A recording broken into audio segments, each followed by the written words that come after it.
What's happening, people? My name is goukigod, and in this video I'm going to be reviewing 2016 and all the games and good experiences that I've had in it. So 2016 has been a pretty damn good year for gaming, and that certainly doesn't mean that there haven't been disappointments. There was actually a few games that I was really looking forward to at the beginning of the year that either got delayed or cancelled, but overall the quality of what I did play this year was really high. I also feel like a lot of what I played this year was a lot more mature than in the previous years. Maybe that's just to do with what I played, but I just feel like games in general have grown up a bit, and that's a good thing. Now 2016 has also been a big year for changes. It's the first time that we've seen a mid-generation upgrade to console hardware, which is both weird and awesome. Obviously, the PS4 Pro and Project Scorpio both offer improved processing power over the original consoles to make use of things like 4K displays, high dynamic range color, and VR.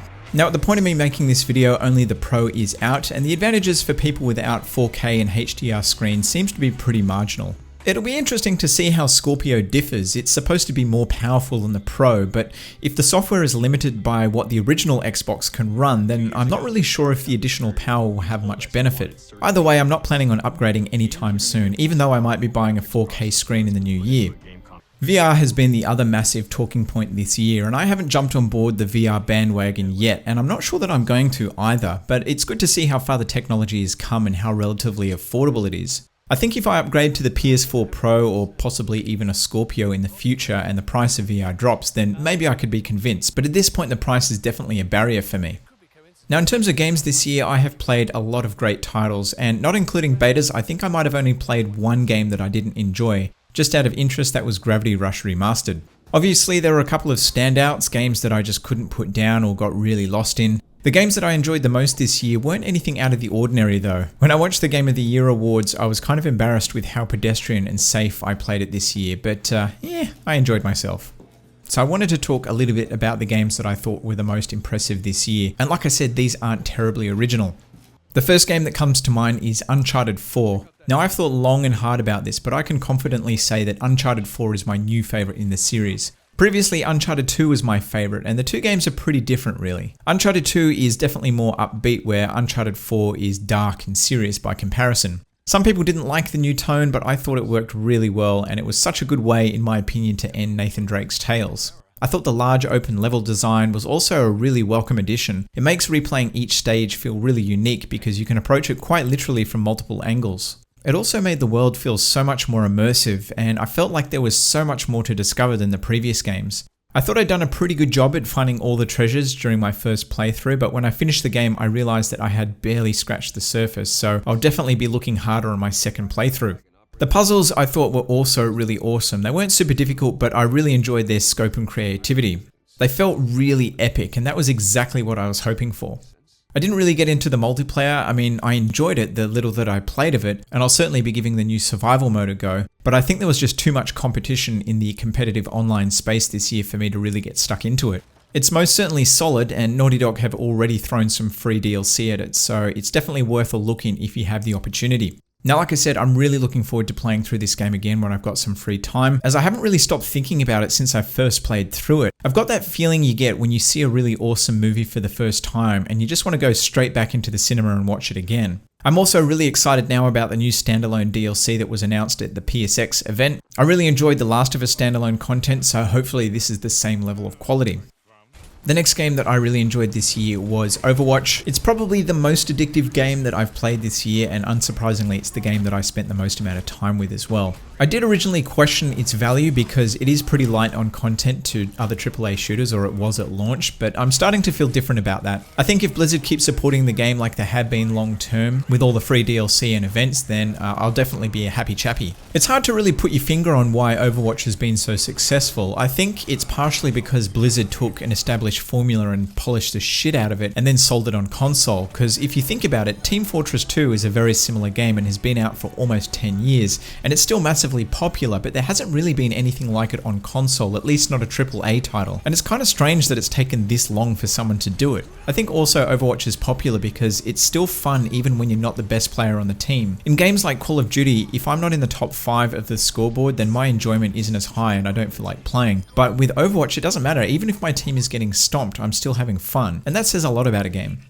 The next game that I've really got into is Battlefield 1. I've never really been a fan of older period shooters like World War II shooters, and I didn't really enjoy the beta of Battlefield 1, but I decided to give it a go. I decided to pick it up because I have enjoyed previous Battlefield games despite them having some serious technical issues. I don't think that the Sinai Desert was the best choice for the beta. It's still not my favorite map, and I think that was the general feeling for a lot of people. I think what I've enjoyed so much about Battlefield 1 is it's the first Battlefield game that I've played on next gen, as I had Battlefield 4 and Battlefield 3 on PS3, and those games weren't great, like I mentioned, loads of technical issues. I actually swore that I'd never buy another Battlefield game because I had such a poor experience with those games. Battlefield 3 and Battlefield 4 run like absolute mud on the PS3, so probably not the best benchmark or example of a Battlefield game for me to first get into. So playing on the current gen has meant that I've also been able to experience 64-player lobbies, which you could argue means that it's the first time that I've properly experienced a Battlefield game. I really love the real-world setting, and I like all the weapons too, even though I know absolutely nothing about the technology of the era. Battlefield 1 certainly scratches that boots-on-the-ground reality-based itch that I've been craving since Call of Duty started moving into the future. I am annoyed that the DLC strategy will ultimately make it harder to find games the older the game gets, like in the long term, because it's going to split the community into the haves and the have-nots, but otherwise Battlefield 1 is without question one of my favourite shooters of the year. Speaking of top quality shooters, how about Doom? I'll admit that I'm not much of a Doom fan, and that's not to say that I don't like Doom, but I never really got back into it when it was around in the 90s. I had friends who were really into it, and despite having a PC that could run it, it never really interested me, so this year's Doom was a real surprise. Now, I've mentioned it in a ton of videos before that I don't play campaigns and first-person shooters. I don't know, I just don't enjoy PvE, I don't find it interesting, and it doesn't give me the same thrill that you get when playing against other people. But I'll admit that Doom's campaign is a hell of a lot of fun, much more than the multiplayer, which I actually don't think is all that bad. It's just unoriginal. Doom's campaign is just badass. There's no better way to describe it. Everything is over the top. The ridiculous gore, the breakneck movement speed, and the way the music dials up to 11 when everything is about to get crazy. It's hard not to have a stupid grin while playing this game. It kind of reminds me of that sci-fi horror movie Event Horizon, if any of you are old enough to remember that. Man, can you believe that that movie is almost 20 years old? Holy shit, I am old. Anyway, I'm glad I gave Doom a go because it's epic and definitely worth playing.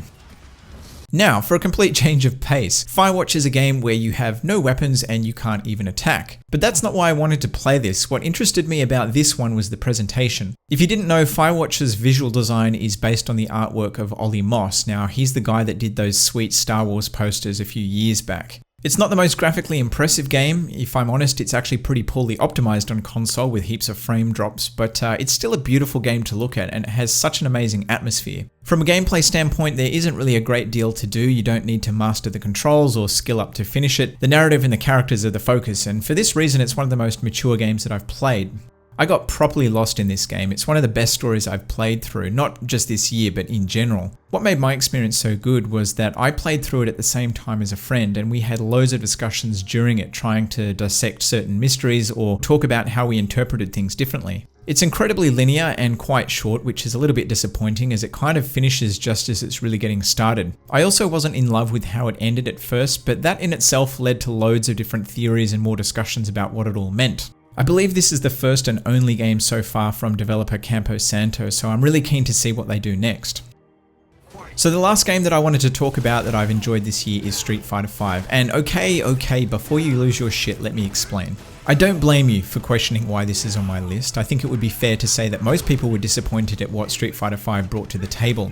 Where Street Fighter IV reignited people's interest in Street Fighter and also fighting games in general, Street Fighter V was severely lacking in features compared to many other fighters at launch and is considered one of the weakest games in the series. And I'm certainly not saying that the game even now has changed this and managed to turn it around, far from it. The new characters and stages are nice for sure. I think the story mode was overhyped and a complete waste of time, and there's still no arcade mode. But having said that, I do think it's a solid game when viewed purely from a mechanics point of view. It might seem hypocritical of me to say that I enjoy it when I've reviewed it so poorly, but I stand by the points that I made in my reviews, while at the same time I can enjoy it for what it does well. The fighting is fun, and the netcode is a huge improvement on the previous game. Some people argue that it's not deep enough and that it lacks the complex long combos found in Street Fighter IV, but I've personally enjoyed my time with the game. I think the tournaments have been really entertaining to watch as well, and the fact that there are so many viable characters at a top level I think proves what a good job that Capcom have done with balance and character variety. I'm also really glad to see that Capcom are continuing to support the game despite the frankly embarrassing sales this year. I think it's something like 100,000 copies sold in the last 6 months. And I'm still hopeful that they can turn things around too. I mean, Akuma being added is huge and hopefully an indication of the things to come. But what I think really needs to happen is a proper arcade mode with a crazy, over-the-top, overpowered boss character. Just like the old games, and I think that would make a lot of people really happy. I also want to see more options and tools for new players. There's so many ways that they could turn this around, so I'm still hopeful that they can.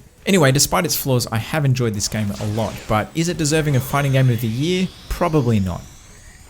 So if I had to pick a game of the year, it's a very hard choice to make. In terms of game time, I've sunk the most amount of hours into Overwatch. Battlefield 1 is certainly catching up very quickly, but I'm actually going to give it to Uncharted 4 simply because the feels that I had with that game. I don't know, it just left such a lasting impression on me, and the fact that I've been dying to play it again I think speaks volumes for how good that game is. Outside of new AAA titles, I did also play some decent retro games this year. Obviously, I bought a Super Nintendo, so I think this year has been really good, in my opinion, for games. I've had such a good eclectic experience. And I'm still hanging out to play a couple of things that I haven't got a chance to yet, such as Rise of the Tomb Raider, but I'm probably going to wait until I can pick that up cheap in a sale.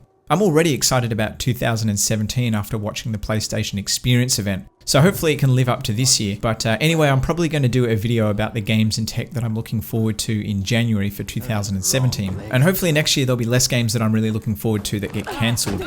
Allison Road, I'm looking at you. But anyway, let me know what your favourite games were this year. They don't have to be AAA titles, they don't have to be new stuff. Just let me know what your favourite gaming experience was. I mean, some of my best times this year were playing on a 20-year-old console. But that's all I've got for you in this video. I want to thank you for watching. I hope you enjoyed it, and I'm out. Go on for no.